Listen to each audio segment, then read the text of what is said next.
శివలింగము మనం ఆరాధిస్తే ఇవ్వనదంటూ లేదు. హ్మ్. కాబట్టి ఇంట్లో శివలింగాన్ని పెట్టి నానా కష్టాలు చెప్తా ఉంటే అది అదే లోడ్ కష్టాలతో లోడ్ అయిపోయి ఆ శివలింగం నుంచి కష్టాలే బయట వస్తుంటాయి. హ్మ్. శివలింగాన్ని ఇంట్లో పెట్టి కొంతమంది ఇప్పుడు ఏరా అంటే సులభంగా ఏది మాట్లాడడానికి రిస్ట్రిక్షన్ లేవని ఏదంటే అది మాట్లాడుతుంటారు. హ్మ్. చొ- నోటితో చెప్పలేని మాటలు, చెవులతో వినలేని మాటలు మాట్లాడుతుంది. శివలింగం ఉన్న చోట అవి మాట్లాడితే ఏమవుతుంది? హ్మ్. వీళ్ళు నవ్వుల పాలవుతారు. శివలింగం ఇంట్లో ఉంటే క్రమశిక్షణ ఉండాలి. హ్మ్. క్రమశిక్షణ 24/7 క్రమశిక్షణ ఉంటేనే శివలింగంని మనం తట్టుకోగలం.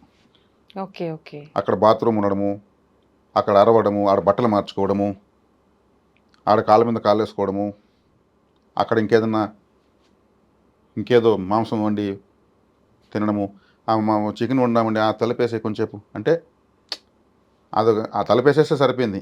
హ్మ్. అది కేవలం ఆ తలపడి మూసే అదంతా ఆ, బ్రహ్మ విష్ణు మహేశ్వర స్వరూపాన్ని ఇంట్లో పెట్టి హ్మ్. ఇటువంటివి ఎంత చేస్తుంటే ఎంత ఇదిగా ఉంటుంది ఆలోచించుకుంటే. కరెక్టే.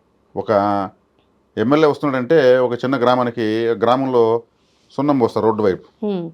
అంతా క్లీన్ చేస్తారు చెట్లు మొత్తం, అందరూ అటెన్షన్లో ఉంటారు, ఆ అధికారులు అటెన్షన్లోకి వస్తారు, హ్మ్. ఎమ్మెల్యే వస్తున్నాడు ఇటు అనుకుంటారు. మరి బ్రహ్మ విష్ణు మహేశ్వరులు ఇంట్లో ఉంటే ఇంకెట్టుండాలి?